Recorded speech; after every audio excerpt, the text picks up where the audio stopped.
প্রেম আসলে কাজের ক্ষতি করে, বলেছেন চিত্রনায়িকা পূজা চেরি।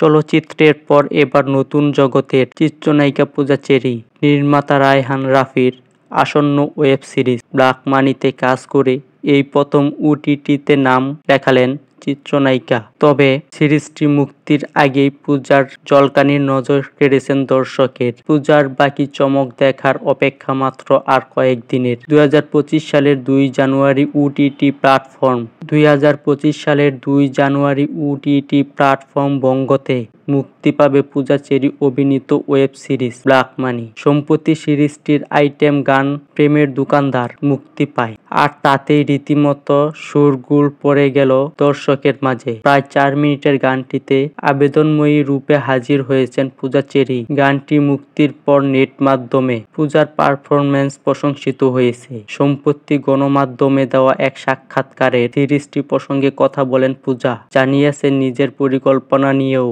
ব্ল্যাক মানিতে কাজের অভিজ্ঞতা ভাগ করে পূজা বলেন, সব মাধ্যমেই কাজ করেছি, বাদ ছিল ওয়েব সিরিজ।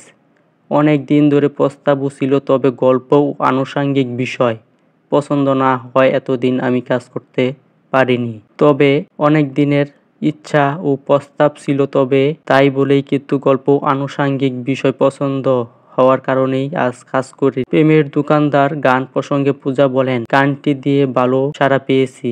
আমার কাজের প্রশংসা পাচ্ছি বিভিন্ন মাধ্যমে। এছাড়াও গানটিতে নেচে আমারও ভালো লেগেছে। সাক্ষাৎকারটিতে প্রেমের প্রসঙ্গেও কথা বলেছেন পূজা। জানান, কাজের প্রেমেই আপাতত পড়ে আছেন তিনি। নায়িকার ভাষ্য, আমি তো সবসময় প্রেমের মধ্যে থাকতে পছন্দ করি। প্রেম ছাড়া মানুষের জীবন তো অর্থহীন। কিন্তু হঠাৎ আমার মনে হয়েছে প্রেম আসলে কাজের কিছুটা হলেও অনেক ক্ষতি করে ফেলে। তাই সিদ্ধান্ত নিয়েছি প্রথমে কাজ, তারপর অন্য কোনো কিছু। তাই কারোর সঙ্গে প্রেম নেই, এখন প্রেমে আছি আবার নেই। এটা অন্যরকম একটা অনুভূতি। ভবিষ্যতে নিজেকে কিভাবে দেখতে চান জানিয়ে পূজা বলেন, আমি কারোর মতো হতে চাই না, কারোর জায়গাও নিতে চাই না। নিজেকে একটা শক্ত অবস্থানে গড়ে তুলতে চাই। এটা বিশ্বাস করি যে কেউ কারোর জায়গা নিতে পারে না।